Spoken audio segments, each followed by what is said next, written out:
Hey, Derek here for Dispatch from Berlin, Civic Punk's Dispatch from Berlin. So last night we had a social. It was City Labs, which is the innovation lab with the City of Berlin, and Apolitical. And it was great. We had about 30 people come to the social from all over the world. We actually had them map out who traveled the furthest distance, and there was a lot of people from Berlin, which was great to see.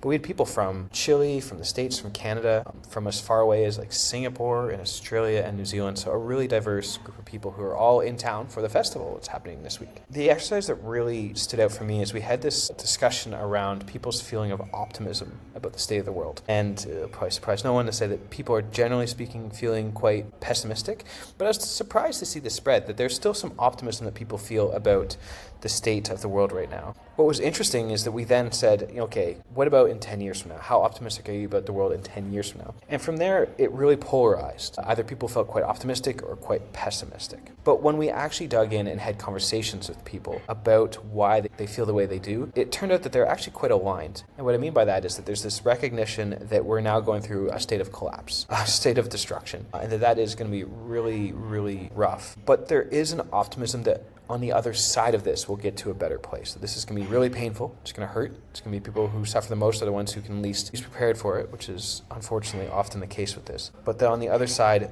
there is a brighter future that we're moving toward. And where people sat on that spectrum was how long they think this collapse is going to go for.